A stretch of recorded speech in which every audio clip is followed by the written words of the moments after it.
The desert wind carried the echo of a single gunshot across 3 kilometers of barren landscape. In that moment, everything changed for Marine Corporal Sarah Chun. What started as routine weapon maintenance in a dusty Afghan outpost would become the shot heard around the special operations community. But success has a way of attracting attention from people you never wanted to meet, and some records are better left unbroken. When the most elite warriors in the world start asking questions about a quiet maintenance specialist, the real battle begins far from any official battlefield. Sarah Chun had always been invisible, and she preferred it that way. At Forward Operating Base Chapman in eastern Afghanistan, she moved through her daily routines like a ghost among giants. While infantry Marines strutted around with their rifles and war stories, Sarah quietly maintained the weapons that kept them alive.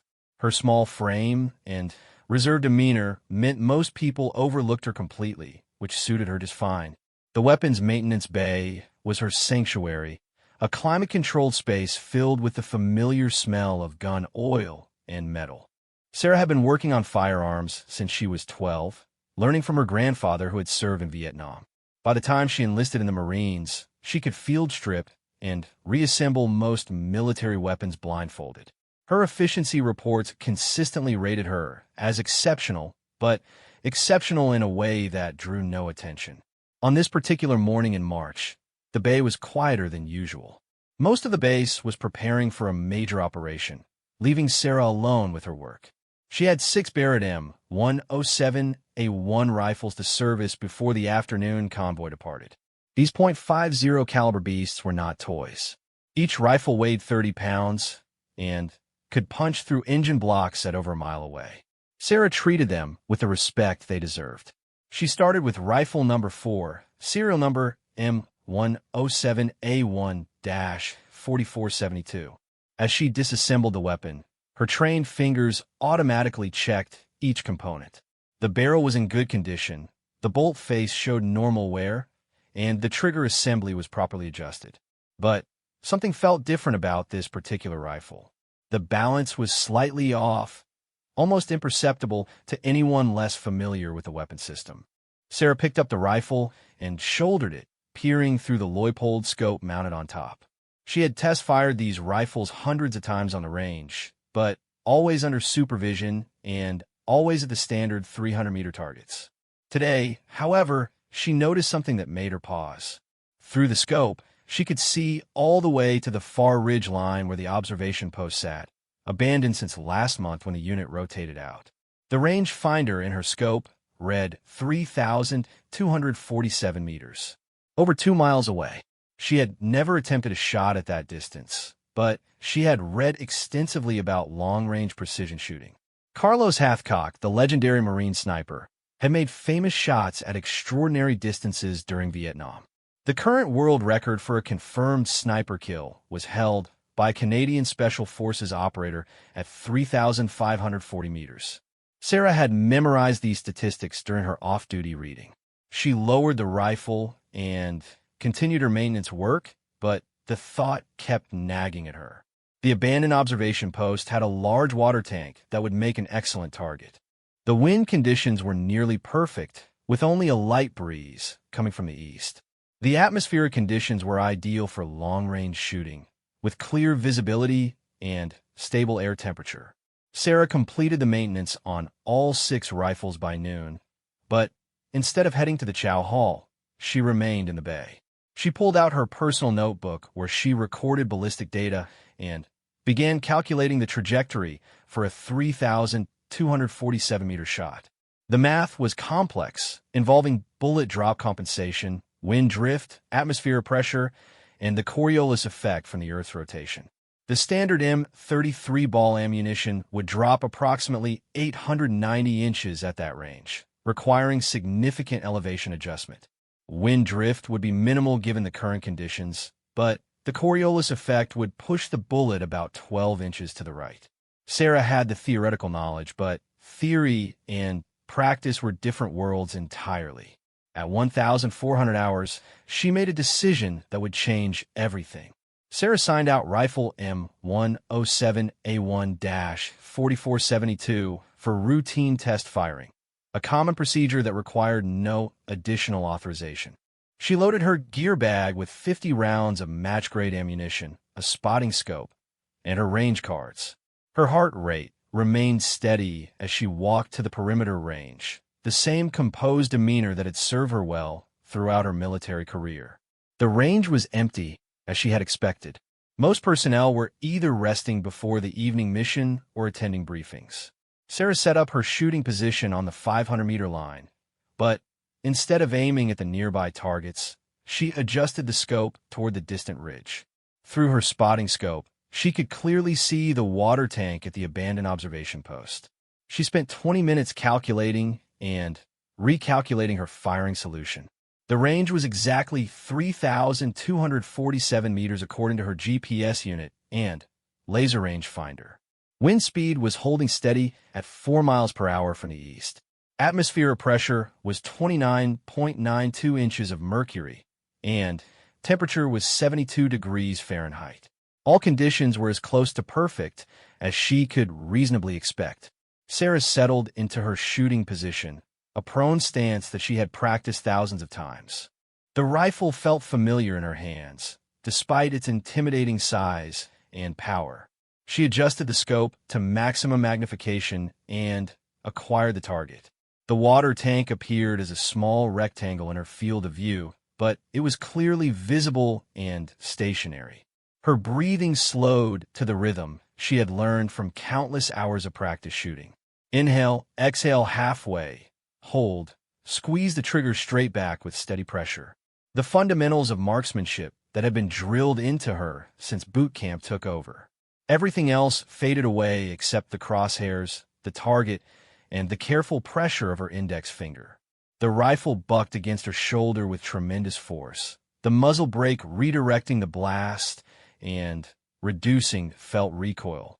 The sound was deafening even with ear protection, a sharp crack followed by a rolling boom that echoed across the valley. Sarah maintained her sight picture, watching through the scope as the bullet traced its arc through the thin mountain air. For what seemed like an eternity, nothing happened.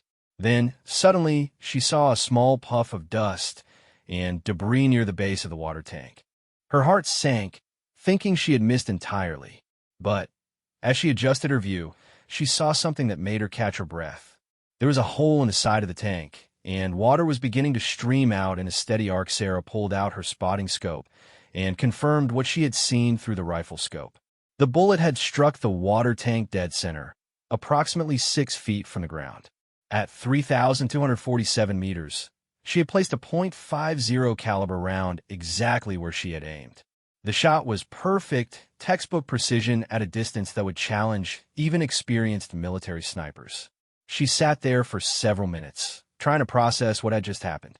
This was not beginner's luck or a fortunate accident. Every aspect of the shot had been calculated and executed with precision. The ballistic solution had been correct, her marksmanship fundamentals had been flawless, and the conditions had cooperated perfectly. She had just made what might be one of the longest precision shots in military history, and she had done alone with no witnesses. Sarah carefully cleaned the rifle and packed her equipment. As she walked back to the weapons bay, her mind raced through the implications of what she had accomplished. This was not the kind of achievement she could casually mention to her supervisor. Unauthorized long-range shooting, even on an abandoned target, could result in serious disciplinary action. But more concerning was the attention such a shot might attract if word got out. Back in the weapons bay, she completed the standard maintenance log for rifle M107A1-4472, noting only routine test firing at 300 meters. The entry was technically accurate, as she had indeed test-fired the weapon. The fact that she had subsequently attempted and succeeded at an extraordinary long-range shot was information she decided to keep to herself. That evening, as she lay in her bunk reviewing the day's events, Sarah realized that everything had changed. She possessed a skill that was extraordinarily rare and valuable in the military community. Long-range precision shooting was as much art as science, requiring an almost supernatural combination of technical knowledge, physical ability, and mental discipline. She had demonstrated all three in a single shot. But Sarah also understood that exceptional abilities often came with unwanted complications. The military was always searching for individuals with specialized skills, and those individuals often found themselves pulled into situations they had never anticipated. She had joined the Marines to serve her country and maintain weapons, not to become a precision shooter in high-stakes operations. Over the following days, Sarah continued her routine maintenance duties while privately reviewing everything she knew about long-range ballistics and precision shooting. She ordered additional technical manuals through the base library system and spent her off-duty hours studying trajectory calculations, wind reading techniques, and environmental factors that affected bullet flight. 2 weeks after her extraordinary shot, Sarah was cleaning weapons in the maintenance bay when Gunnery Sergeant Martinez approached her workstation. Martinez was a career Marine with 22 years of service, and his expression was unusually serious as he reviewed the clipboard in his hands. "Chun, I need to ask you about something," Martinez said, setting down the clipboard. "Were you on the range 2 weeks ago, around 1,400 hours? Range Control has some questions about ammunition expenditure that day." Sarah's heart rate increased slightly, but her expression remained neutral. "Yes, Gunny. I test fired M107 a 1-4472 per standard maintenance procedures. Everything's documented in the log."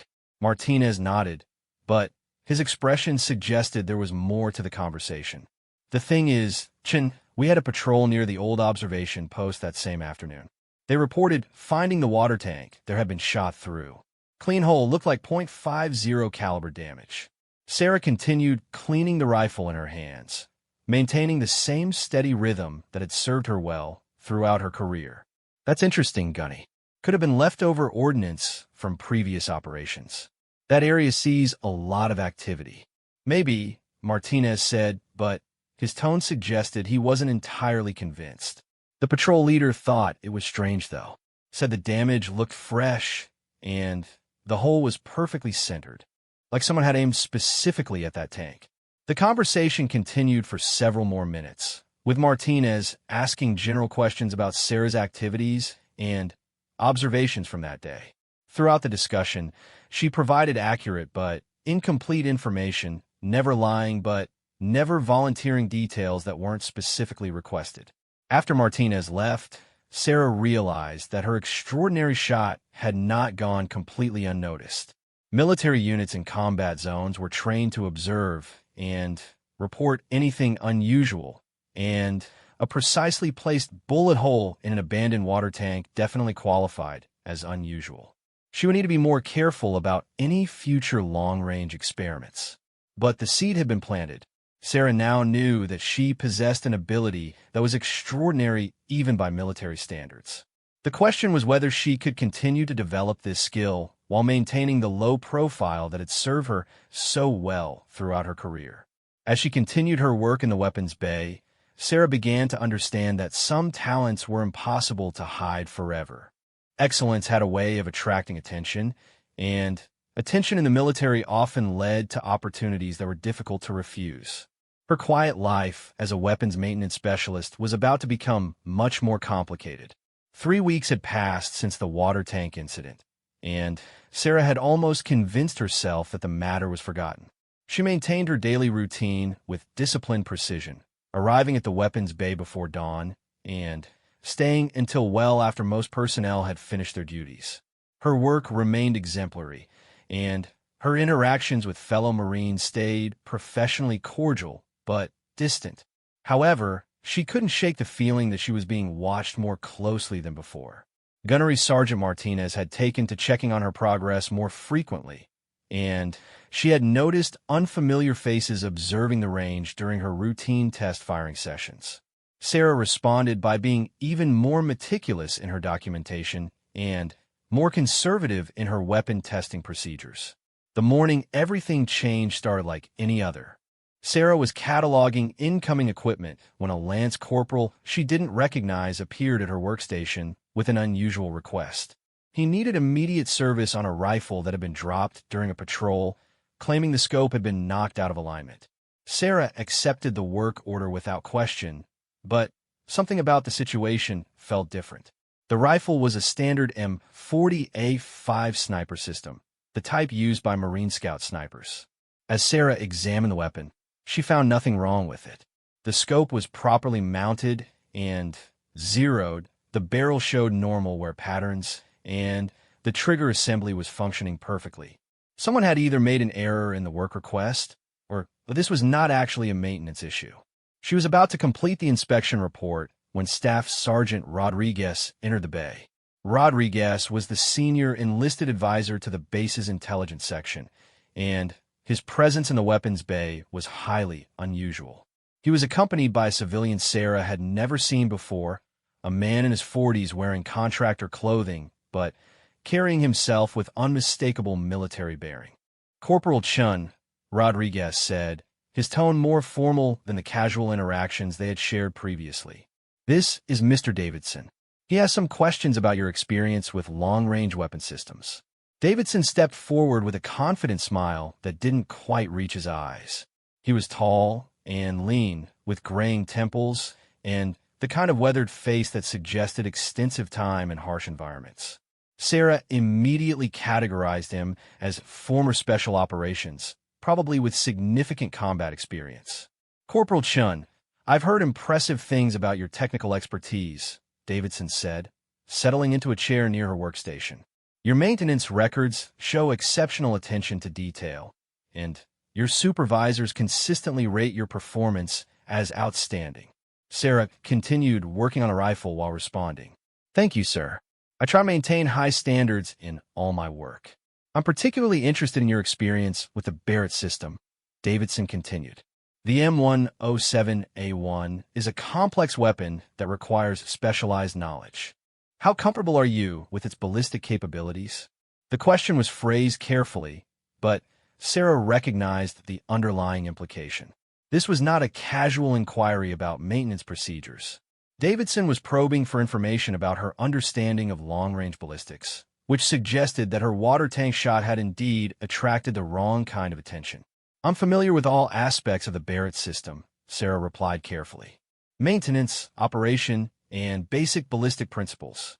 It's a precision weapon that requires respect and proper handling. Davidson nodded, making notes in a small notebook. Have you ever had occasion to observe the weapon's performance at extended ranges, beyond the standard qualification distances? Sarah paused her work and looked directly at Davidson. Sir, all my test firing has been conducted according to standard procedures at authorized ranges and distances. Everything is properly documented. Of course, Davidson said, his smile becoming more genuine. I'm not questioning your adherence to regulations, Corporal. I'm trying to assess your theoretical understanding of long-range ballistics.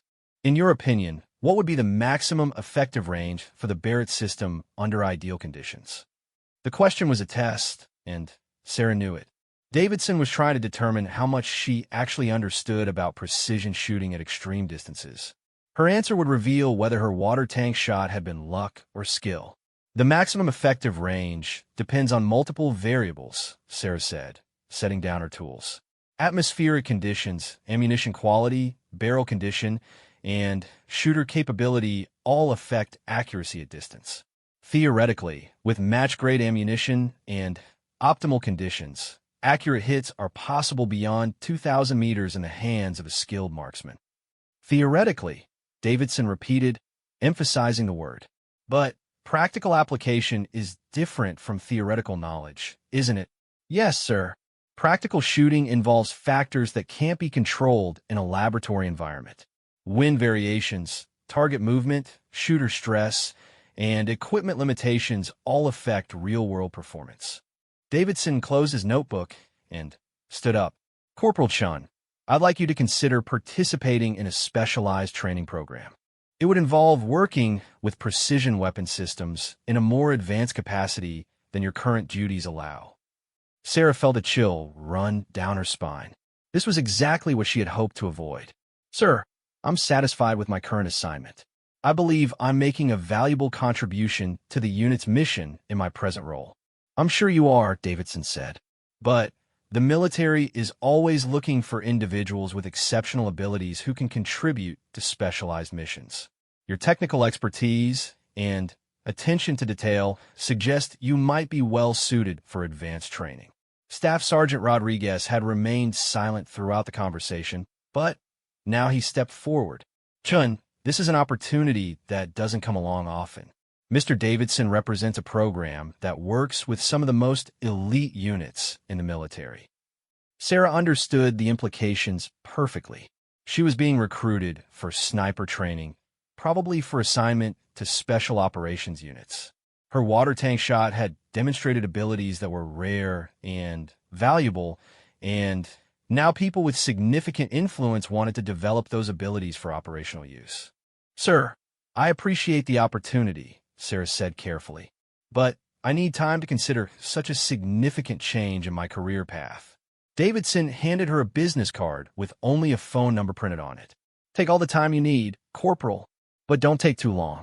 Opportunities like this have a way of disappearing if they're not pursued. After Davidson and Rodriguez left, Sarah sat alone in the weapons bay, trying to process what had just occurred. Her careful attempt to remain invisible had failed completely. Someone had connected her to the water tank shot, and now she was being pulled into a world she had never intended to enter. That evening, she called her grandfather using the base's communication system. Harold Chun was 83 years old and living in a retirement home in California, but his mind remained sharp and his advice was always worth hearing. Sarah had not spoken to him about her shooting abilities, but she needed guidance from someone who understood military service. "Granddad, I need to ask you about something," Sarah said after they had exchanged pleasantries. "What do you do when the military wants to use you for something you're not sure you want to do?" Harold was quiet for a long moment before responding. "That's a complicated question, Sarah.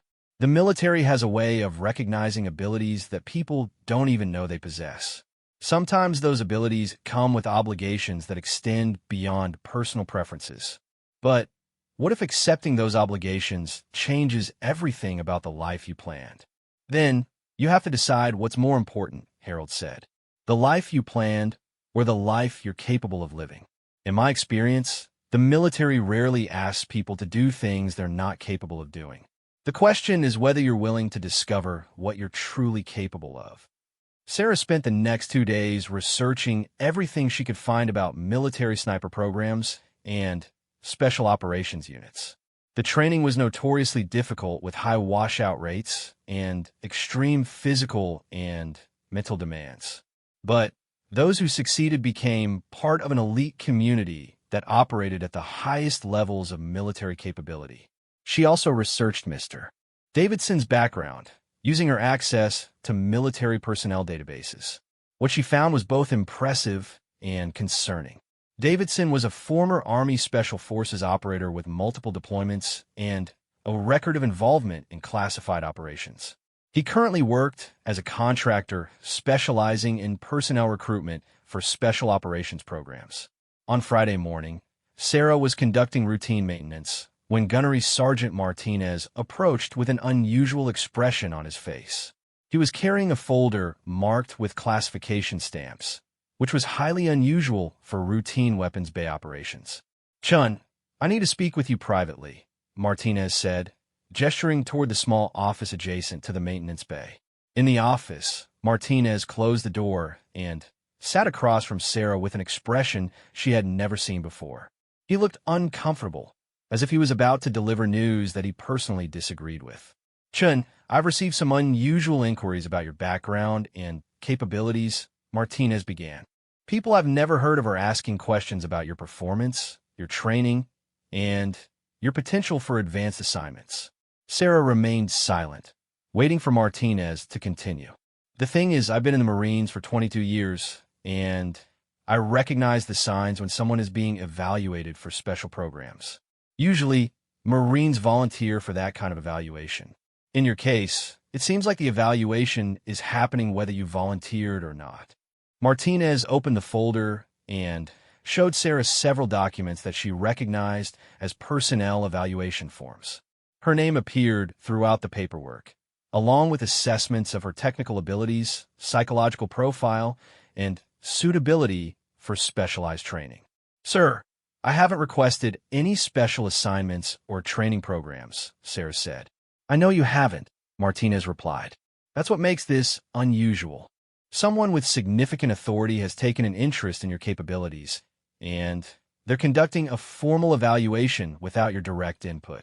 Martinez explained that he had been instructed to provide detailed assessments of Sarah's performance, reliability, and potential for advanced training. The inquiries came from sources high enough in the command structure that refusing to cooperate was not an option. Chun, I need to ask you directly, Martinez said. Have you demonstrated any capabilities that might have attracted this kind of attention? Anything beyond your normal maintenance duties? Sarah considered her options carefully. Martinez had been a fair supervisor and had always treated her with respect. Lying to him directly would be dishonorable, but revealing the full truth about her shooting abilities might accelerate a process she was not ready to embrace. Gunny, I've always performed my duties to the best of my abilities, she said. If that performance has exceeded expectations, then I'm honored that it's been recognized. Martinez nodded, understanding the diplomatic nature of her response. Chin, let me give you some advice from someone who's seen a lot of Marines come and go. When the military identifies someone with exceptional abilities, those abilities usually get used one way or another. You can participate in the process and maintain some control over your destiny, or you can resist and have decisions made for you. That afternoon, Sarah received a message to report to the base commander's office at 0800 the following Monday. The message was brief and official, providing no details about the purpose of the meeting. Sarah understood that her period of consideration was over. Decisions were being made that would determine the direction of her military career, with or without her direct participation. Over the weekend, she spent long hours at the range, officially conducting routine weapon maintenance, but privately reflecting on the choice she faced. The Barrett rifle felt familiar and comfortable in her hands, and she found herself calculating ballistic solutions for increasingly distant targets. The mathematical precision and physical demands of long-range shooting appealed to something deep in her personality. Sunday evening, she sat in her quarters writing a letter to her grandfather that she would probably never send. In it, she tried to explain the conflict between wanting to serve her country effectively and wanting to maintain control over her own destiny. The letter helped clarify her thoughts, even though the solution remained elusive. Monday morning arrived with unusual clarity and calm weather. As Sarah prepared for her meeting with the base commander, she realized that her decision had already been made. Excellence, once demonstrated, created obligations that extended beyond personal preferences. Her grandfather had been right about the military's ability to recognize capabilities that people didn't know they possessed. The question now was not whether she would accept advanced training, but how she would approach the challenges that such training would bring. Sarah had spent her entire military career avoiding attention and maintaining anonymity. Now she would need to learn how to excel in an environment where excellence was not just expected but required for survival. The meeting with Colonel Harrison lasted exactly 14 minutes and changed Sarah's life forever. The base commander was a lean, efficient officer with 30 years of service and the kind of direct communication style that left no room for misunderstanding. Sitting beside him was Mr. Davidson, along with a woman Sarah had never seen before who introduced herself only as Major Stevens. Corporal Chin, Colonel Harrison began without preamble. You have been selected for immediate transfer to a specialized training program. Your orders are effective immediately, and your transportation has already been arranged. Sarah had prepared several responses for this moment, but the speed and finality of the announcement caught her off guard. Sir, may I ask about the nature of this training program? Major Stevens answered before Colonel Harrison could respond. You will be attending the Special Operations Sniper School at Quantico, followed by additional specialized training. The program duration is classified, but you should expect to be away from your current unit for an extended period. Ma'am, I haven't requested sniper training, Sarah said carefully.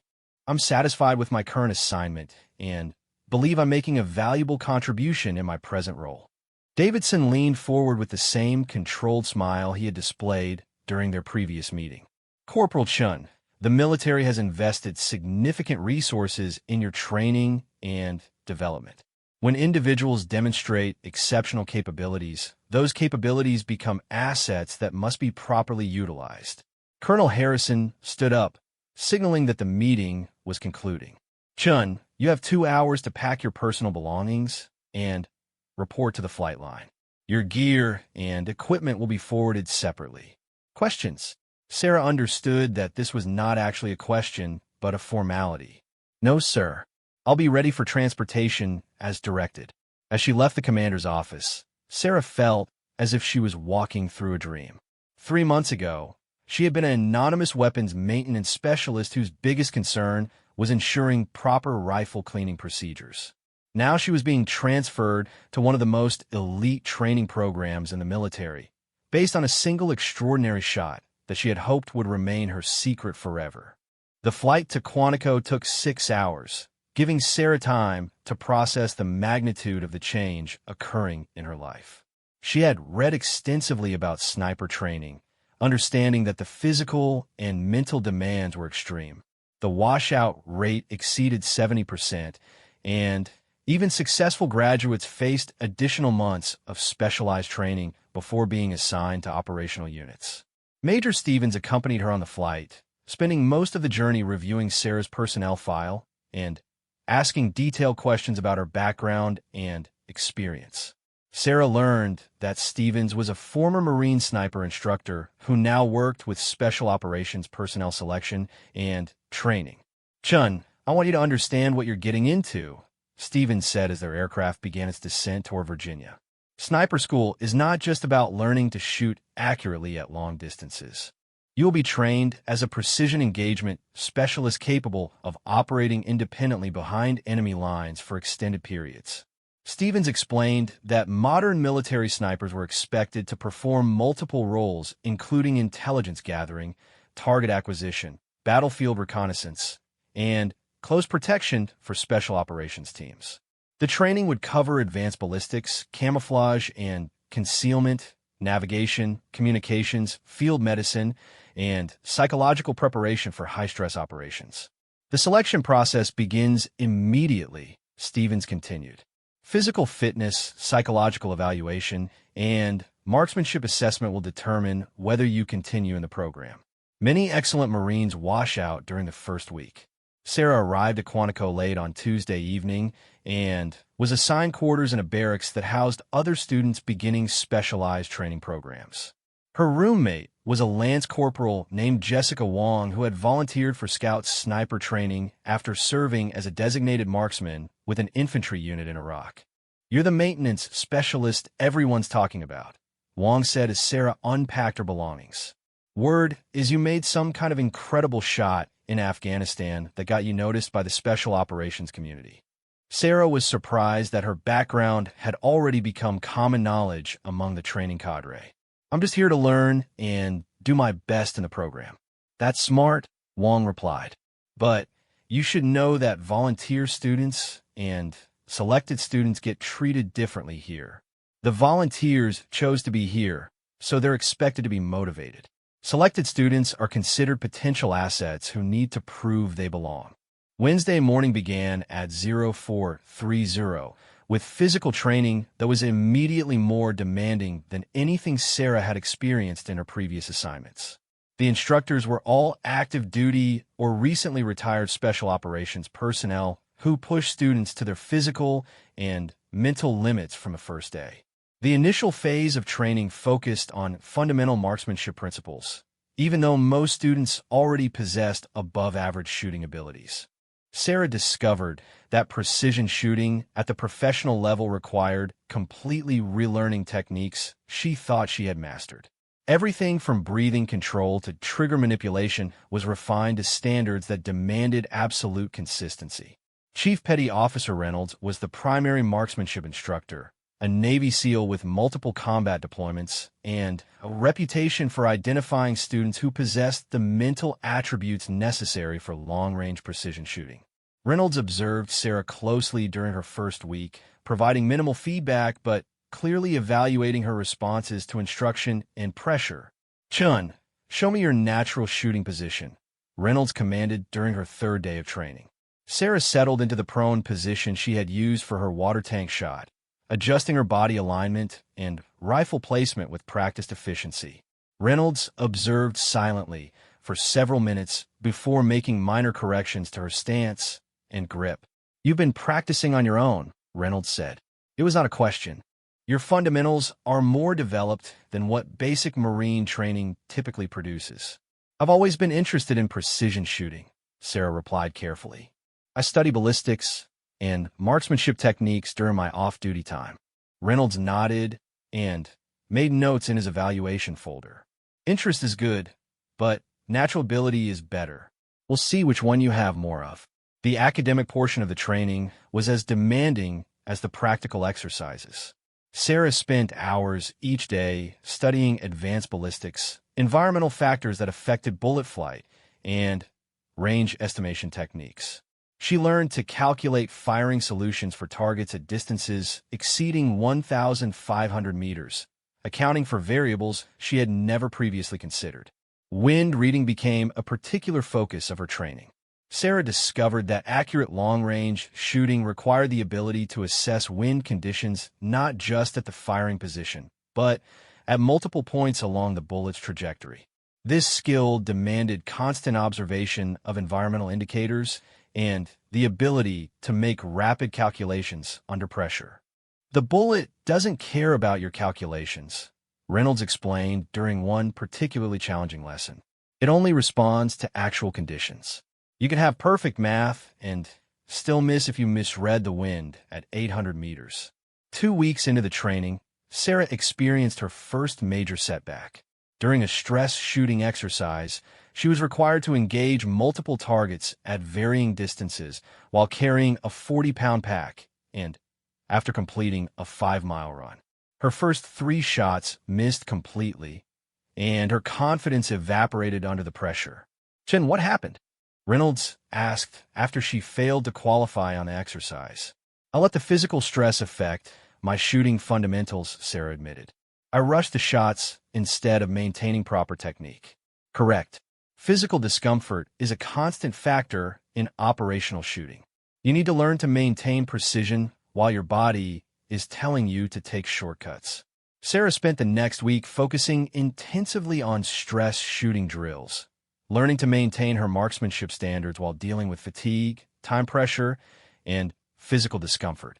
The training was methodical but relentless, designed to build automatic responses that would function under extreme stress. The psychological evaluation component of the training proved more challenging than the physical demands. Sarah was required to undergo extensive testing designed to assess her suitability for independent operations and high-stress decision-making. Military psychologists probed her motivations, fears, and mental resilience through interviews and standardized assessments. "Why do you think you were selected for this training?" Dr. Patricia Hoffman asked during one evaluation session. "I demonstrated technical proficiency that exceeded normal standards," Sarah replied. "Someone decided that proficiency could be developed into operational capability. Do you want to be here?" Sarah considered the question carefully. The honest answer was complicated, involving conflicts between personal preferences and professional obligations that she was still working to resolve. "I want to serve my country effectively," she said finally. "If this training helps me do that, then I want to be here." Dr. Hoffman made notes and continued probing Sarah's responses to hypothetical scenarios involving moral conflicts, extreme stress, and life-or-death decision-making. The evaluation process was designed to identify students who possessed the mental stability and moral clarity necessary for operations where individual decisions could have strategic consequences. 3 weeks into the program, Sarah achieved her first major success during a long-range practical exercise. Students were required to engage a series of targets at distances ranging from 800 to 1,200 meters under varying wind and lighting conditions. Sarah successfully hit 7 of 8 targets, placing her among the top performers in the class. "Good shooting, Chun," Reynolds said as he reviewed her scorecard. "You're developing the consistency we look for in operational snipers. But consistency at known distances is only the beginning." The next phase of training introduced urban environment shooting, where students learn to operate from concealed positions in simulated city environments. Sarah discovered that shooting from buildings presented unique challenges involving down-angle ballistics, wind patterns affected by structures, and the psychological pressure of operating in populated areas. She also began learning advanced camouflage and concealment techniques that would allow her to operate undetected for extended periods. This training covered everything from ghillie suit construction to selecting natural hide sites that provided both concealment and clear fields of fire. A sniper's greatest asset is invisibility, Gunnery Sergeant Martinez explained during a fieldcraft lesson. If the enemy can find you, all your shooting skills become irrelevant because you'll be dead before you can use them. 1 month into the training, Sarah received an unexpected visitor. Her grandfather, Harold, had traveled from California to Virginia, using his veteran's privileges to visit the base and speak with her during a scheduled weekend break. "You look different," Harold observed as they sat in the base's family visiting area. "More serious, more focused." Sarah explained the training she had been undergoing, describing the physical and mental challenges without revealing classified details about specific techniques or procedures. Harold listened carefully, occasionally asking questions that demonstrated his understanding of military training methods. "Are you happy with this change in your career path?" Harold asked. "I'm not sure happiness is the right way to think about it," Sarah replied. "I'm learning capabilities I didn't know I possessed. Whether that makes me happy or not seems less important than whether I can use those capabilities effectively." Harold nodded with the understanding that came from his own military service decades earlier. The military has a way of showing people what they're truly capable of. Sometimes that's a gift, and sometimes it's a burden. Usually it's both. As her training progressed, Sarah began to understand the full scope of what she was becoming. Modern military snipers were not just precision shooters, but highly trained special operations personnel capable of independent decision-making in complex tactical situations. The responsibility was enormous, and the margin for error was essentially non-existent. 6 weeks into the program, she participated in her first simulated operational exercise. Working with a partner, Sarah was required to infiltrate a defended area, establish a concealed observation post, and engage designated targets while avoiding detection by opposing forces searching for her position. The exercise lasted 72 hours and tested every aspect of her training. Sarah successfully completed her assigned missions while remaining undetected, demonstrating the integration of marksmanship, fieldcraft, and tactical decision-making that defined operational sniper capability. "Chun, you're developing into a solid operational asset," Chief Reynolds told her during the post-exercise debriefing. "Your technical skills are excellent, and you're learning to apply them under realistic tactical conditions. But there's something else you need to understand." Reynolds explained that successful completion of sniper school was only the beginning of her specialized training. Graduates were typically assigned to additional programs that prepared them for specific operational roles within special operations units. "In your case, there's already been discussion about advanced training opportunities," Reynolds said. "Your technical background and demonstrated abilities make you a candidate for some very specialized programs." As Sarah entered the final weeks of sniper school, she realized that her transformation was far from complete. The quiet weapons maintenance specialist who had made an extraordinary shot at a water tank was evolving into something entirely different. She was becoming a precision engagement specialist with capabilities that would be valued by the most elite units in the military. The question that remained was how far down this path she was willing to go and whether she would retain any control over the direction her career was taking. Excellence, once demonstrated, had created a momentum that seemed to be carrying her toward destinations she had never imagined and responsibilities she was only beginning to understand. Sarah graduated from sniper school ranked third in her class of 24 students, achievement that placed her among the elite few who had mastered both the technical and tactical aspects of precision engagement.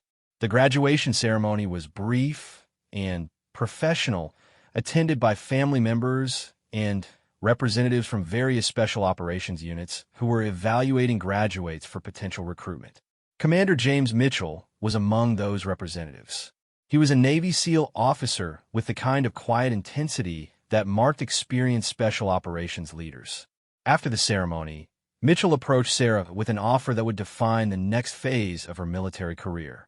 Corporal Chun, I represent a joint special operations unit that works with precision engagement specialists, Mitchell said as they walked across the Quantico training grounds. Your instructors speak very highly of your capabilities, and your background in weapons maintenance gives you skills that are particularly valuable in our operational environment. Sarah had expected this conversation, understanding that sniper school graduation was often followed by recruitment for specialized assignments. Sir, what kind of operations does your unit conduct?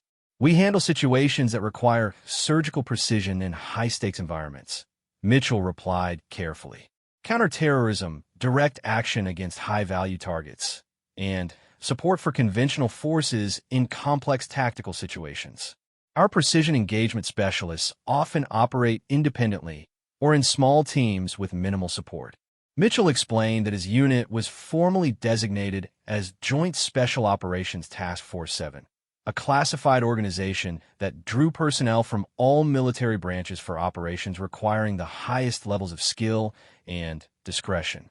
Sarah would be the first Marine assigned to the unit's precision engagement section, which had previously consisted entirely of Navy SEALs and Army Special Forces personnel. The training pipeline for our unit is additional 6 months, Mitchell continued. Advanced tactical shooting, close quarters combat, advanced medical training, and specialized skills that I can't discuss until you've been formally read into the program. Sarah understood that she was being offered membership in one of the military's most elite organizations. Such assignments typically led to the most challenging and consequential operations, often in locations and circumstances that remained classified for decades. Sir, may I ask why my application is being considered? Sarah said, there are other graduates with more operational experience and stronger military backgrounds. Mitchell stopped walking and turned to face her directly. Chun, operational experience can be taught, but natural ability combined with technical expertise is rare. Your instructors tell me you have an intuitive understanding of long-range ballistics that can't be learned from textbooks. That intuition, combined with your weapons maintenance background, makes you uniquely valuable. 3 days later, Sarah found herself on a military transport aircraft heading to an undisclosed location for her advanced training. The other passengers were personnel from various special operations units, all with the lean, alert appearance of individuals accustomed to operating in high-stress environments. The training facility was located at a remote installation in Nevada, surrounded by desert terrain that provided unlimited opportunities for realistic tactical exercises. Sarah's quarters were in a barracks housing 12 other students, representing the most elite units from all military services. Her roommate was Petty Officer First Class Maria Santos, a Navy SEAL who had served multiple deployments in Africa and the Middle East. Santos had volunteered for additional training after completing her second tour as a special operations medic, seeking to develop precision engagement capabilities to complement her medical skills. You're the Marine everyone's talking about, Santos said as Sarah unpacked her gear. Word is you made an impossible shot in Afghanistan that got you noticed by people who matter. Sarah was beginning to understand that her water tank shot had become legendary within the special operations community, growing in scope and difficulty with each retelling. I made a long-range shot under good conditions. The story seems to have gotten more dramatic in the retelling. Maybe, Santos said with a knowing smile. But impossible shots don't get you invited to this program. Someone with serious credibility vouched for your abilities. The advanced training began immediately with an assessment exercise designed to evaluate each student's baseline capabilities across multiple skill areas. Sarah discovered that her fellow students possessed extraordinary abilities in their respective specialties, creating a learning environment that was both challenging and inspiring. Master Chief Petty Officer David Torres served as the senior instructor, a legendary Navy SEAL with over 20 years of special operations experience. Torres had personally participated in some of the most significant counterterrorism operations of the past decade, and his reputation for developing elite operators was known throughout the special operations community. Ladies and gentlemen, you are here because you have demonstrated exceptional capabilities in your respective fields, Torres announced during the first training briefing. But exceptional in conventional units is barely adequate in special operations. You will be challenged beyond anything you have previously experienced.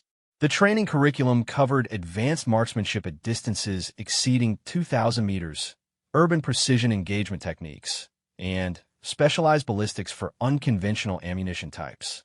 Sarah learned to calculate firing solutions for armor-piercing rounds, explosive projectiles, and specialized ammunition designed for specific tactical situations. But marksmanship was only one component of the program. Students received intensive training in close-quarters combat, advanced medical procedures, explosive ordnance disposal, and specialized infiltration techniques. Sarah found herself learning skills she had never imagined needing, from underwater navigation to advanced communications procedures. The psychological preparation component was particularly intensive, involving scenario-based training that simulated the extreme stress and moral complexity of real-world special operations. Students were placed in simulated situations requiring split-second decisions with life-or-death consequences, often with incomplete information and conflicting priorities. "Chun, you're facing a hostage situation," Torres announced during one simulation exercise. "Multiple civilians, unknown number of hostiles, one clear shot at a target who may or may not be the primary threat. What's your decision?"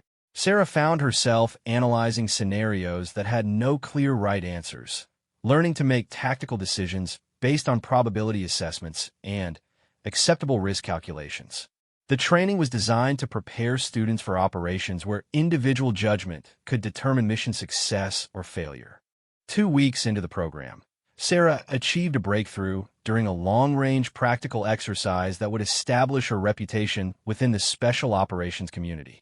Students were required to engage targets at distances up to 2,400 meters under adverse weather conditions, with only one shot per target and no opportunity for range confirmation.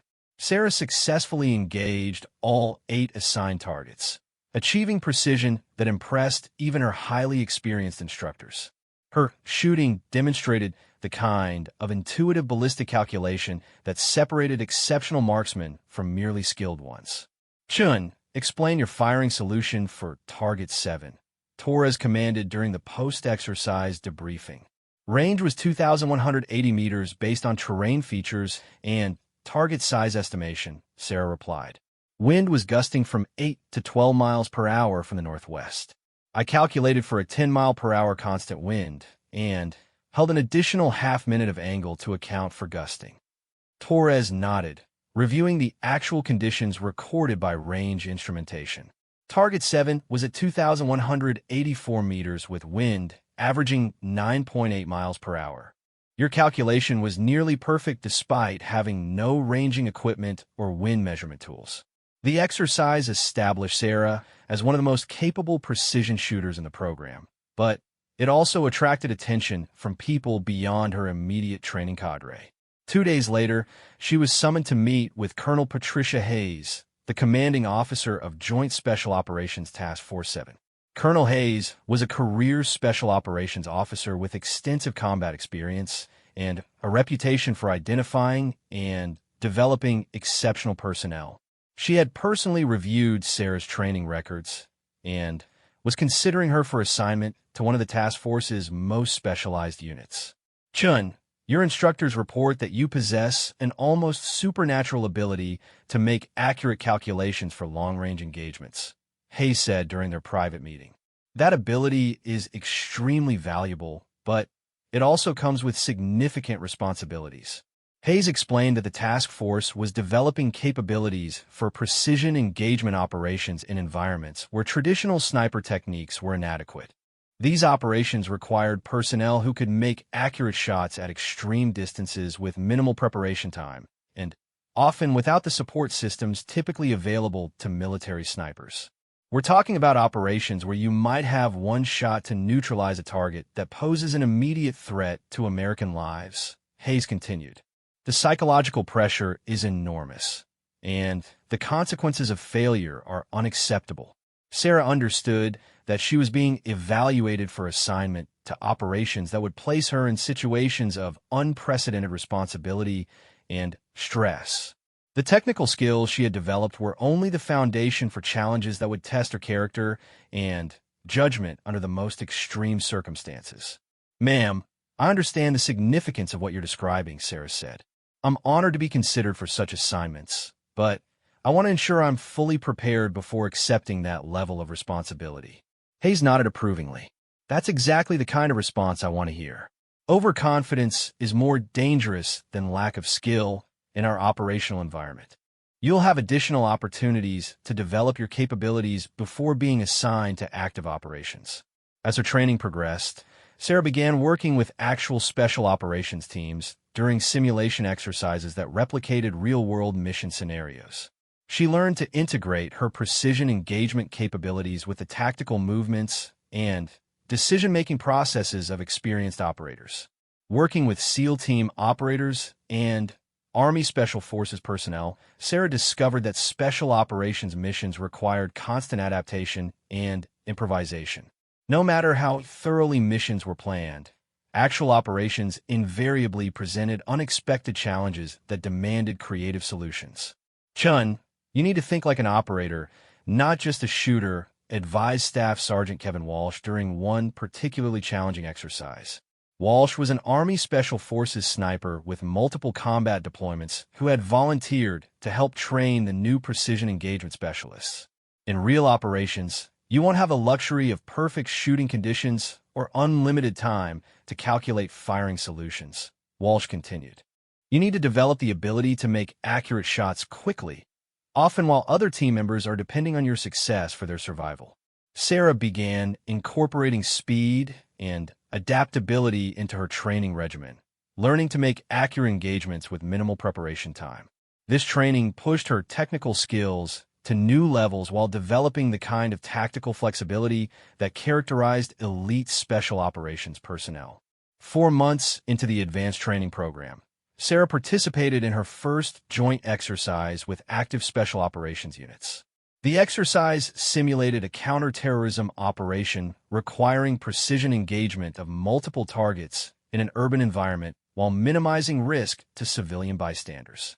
Working as part of a 6-person team, Sarah was responsible for providing overwatch and precision engagement support during a simulated hostage rescue operation. The exercise tested her ability to make rapid tactical decisions while maintaining the precision necessary for successful engagement of targets in close proximity to hostages. The operation was successful, with Sarah providing accurate supporting fires that enabled the assault team to complete their mission without casualties. Her performance during the exercise demonstrated the integration of technical marksmanship skills with the tactical judgment necessary for real-world special operations. "Chun, you're developing into exactly the kind of precision engagement specialist our unit needs," Commander Mitchell told her during the post-exercise debriefing. "Your technical abilities are exceptional, but more importantly, you're learning to apply those abilities in realistic operational contexts." Mitchell explained that Sarah's training was nearly complete and that she would soon be assigned to active duty with Joint Special Operations Task Force 7. Her first assignment would be a deployment to an operational theater where her specialized skills would be employed in support of ongoing counterterrorism operations. As Sarah prepared for this transition from training to active operations, She reflected on the dramatic transformation that had occurred in her military career. Less than a year earlier, she had been an anonymous weapons maintenance specialist whose greatest ambition was to perform her duties competently and avoid unwanted attention. Now she was preparing to deploy as a precision engagement specialist with one of the military's most elite special operations units. The journey had required her to develop capabilities she had never imagined possessing and to accept responsibilities that would have seemed impossible just months earlier. The quiet young woman who had made an extraordinary shot at a water tank was evolving into something entirely different, a professional warrior capable of operating at the highest levels of military capability. But with that evolution came questions about identity, purpose, and the personal cost of excellence that she was only beginning to understand. 6 months after completing her advanced training, Sarah found herself crouched behind a limestone outcropping in the mountains of eastern Syria, her breath creating small clouds in the pre-dawn air as she peered through the scope of her customized Barrett M107A1. The rifle had been modified specifically for her use, featuring a precision trigger, enhanced barrel, and specialized optics that represented the pinnacle of military technology. The mission had been planned for 3 weeks, targeting a high-value terrorist leader who had orchestrated attacks against coalition forces throughout the region. Intelligence indicated that the target would be present at a compound approximately 2,847 meters from Sarah's concealed position, a distance that placed the engagement at the extreme edge of even advanced sniper capabilities. Team Leader Commander Jake Morrison lay beside her, observing the target area through high-powered binoculars while maintaining communication with the helicopter-borne assault force that would execute the primary mission. Morrison was a 20-year Navy SEAL veteran who had specifically requested Sarah for his precision engagement team after reviewing her training records. Overwatch 1, "This is Hawk 6, came the voice of the assault force commander through Sarah's earpiece. Target compound is active. Multiple personnel visible in courtyard area. Confirm your status. Sarah adjusted her position slightly, settling the rifle more firmly into her shoulder while checking wind conditions for what seemed like the 100th time in the past hour. The pre-dawn air was still, with only a light breeze from the east that would have minimal effect on bullet trajectory at this range. Hawk 6, Overwatch 1 has eyes on target compound, Morrison responded. Precision engagement specialist reports favorable conditions for long-range interdiction if required. The mission plan called for the assault force to neutralize the target through direct action, with Sarah providing overwatch and emergency precision engagement if the primary operation encountered complications. However, intelligence had warned that the target maintained extensive security measures and escape routes that could complicate a conventional assault. As the sky began to lighten with the approach of dawn, Sarah could clearly see the compound through her scope. The main building was a 2-story stone structure surrounded by walls that provided defensive positions for security personnel. Intelligence had identified the target's usual location as a second-floor room with windows facing towards Sarah's position. Overwatch 1, movement in target window, Sarah whispered into her microphone. Single individual, male, appears to match target description. Through her scope, Sarah could see a bearded man in traditional dress moving within the illuminated room. The range was extreme for positive identification, but the figure size and movement patterns matched the intelligence profile for their primary target. Morrison studied the scene through his binoculars before responding. Cannot confirm positive identification at this range. Continue observation. For the next 20 minutes, Sarah maintained her vigil while the assault force moved into position for their planned operation. The compound showed increasing signs of activity as security personnel began their morning routines, unaware that they were under observation by one of the military's most elite special operations teams. At 0627 hours, everything changed. The compound security system detected the approaching assault force, triggering an alarm that sent armed personnel scrambling to defensive positions. Automatic weapons fire erupted from multiple locations as the terrorists engaged the approaching American forces. Hawk 6, this is Hawk Lead, came an urgent transmission. We are taking heavy fire from compound defensive positions. Request immediate precision engagement of security personnel. Sarah immediately shifted her focus to the courtyard area where muzzle flashes indicated the location of hostile fire positions. Through her scope, she could identify individual terrorists manning defensive positions behind concrete barriers and sandbags. Overwatch 1 has multiple hostile positions identified, Morrison reported. Precision Engagement Specialist is prepared to provide supporting fires. Cleared hot, came the immediate response from the Assault Force commander. Engage hostile positions at will. Sarah's first shot targeted a terrorist operating a heavy machine gun from behind a concrete barrier. The range was 2,834 meters, requiring precise calculation for bullet drop and the minimal wind drift caused by the morning breeze. She held her breath, aligned the crosshairs, and slowly pressed the trigger. The rifle bucked against her shoulder with its familiar tremendous recoil, and Sarah maintained her sight picture to observe the shot impact. Through the scope, she saw the terrorist suddenly collapse as the .50 caliber round found its target. The machine gun fell silent. Good hit, Morrison confirmed through his binoculars.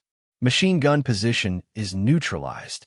Sarah immediately shifted to her next target, a sniper who had taken position on the compound's main building and was engaging the assault force with a rifle. This shot required even greater precision due to the partially concealed nature of the target and the angle of engagement. Her second shot was equally successful, eliminating the hostile sniper and significantly reducing the defensive fire directed at the American assault force. Sarah continued engaging targets systematically, each shot carefully calculated and precisely executed. Overwatch 1, target individual is moving toward vehicle in compound courtyard, Morrison reported urgently. Appears to be attempting escape.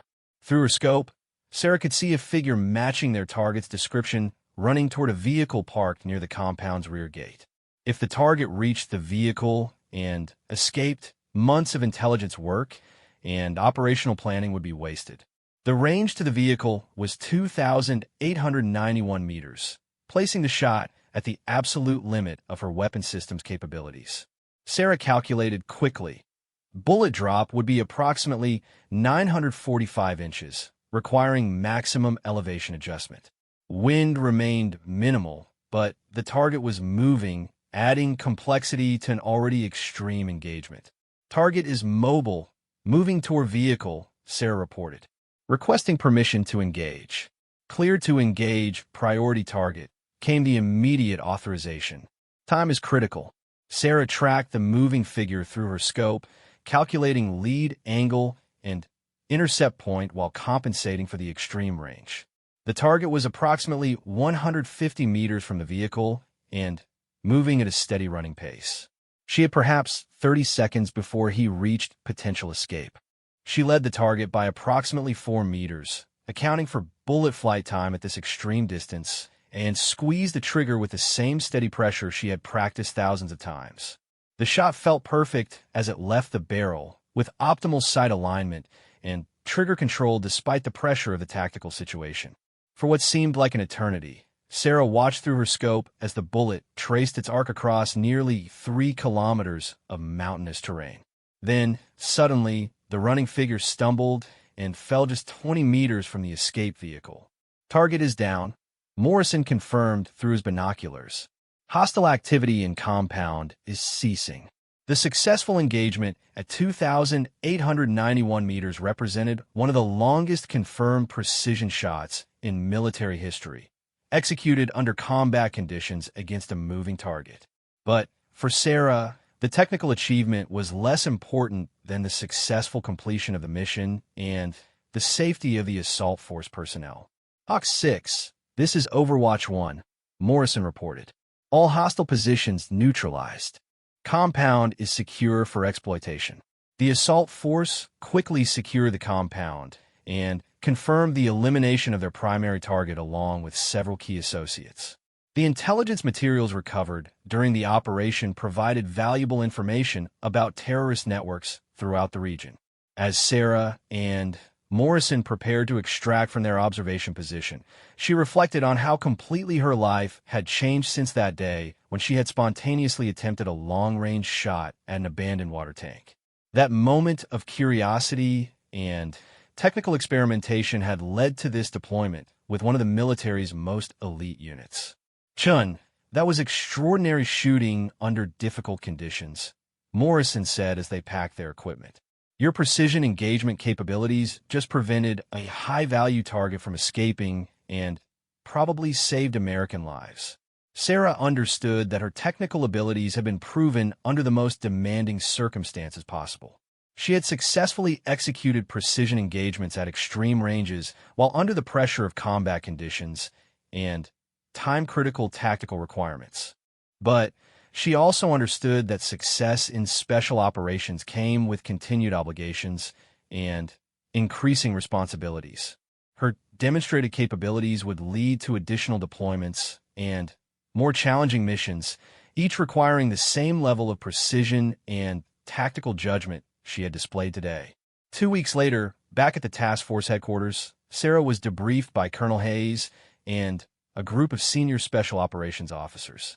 Her combat performance had exceeded all expectations, establishing her as one of the premier precision engagement specialists in the special operations community.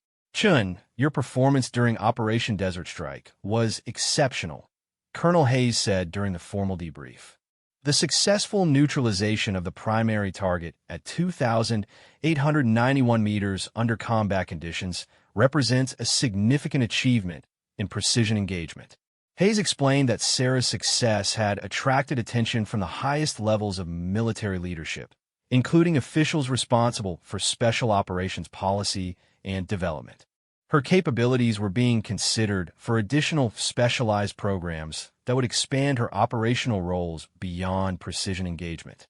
"You have become exactly what we hoped when you were first identified," Hayes continued. "A technical expert who can apply specialized skills in the most demanding operational environments. Your future in special operations is limited only by your willingness to accept increasingly challenging assignments." Sarah had proven herself under fire, demonstrating that her extraordinary abilities could be applied successfully in real-world combat operations. But she also understood that each success created expectations for continued excellence and availability for missions that would test her capabilities in new and more demanding ways. 6 months later, Sarah stood once again at a shooting position, this time at a training facility where she was teaching advanced long-range engagement techniques to other special operations personnel.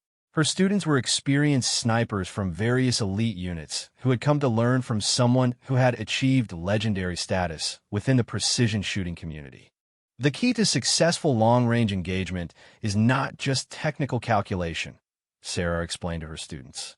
"It's developing the ability to make those calculations rapidly and accurately under stress when lives depend on your precision."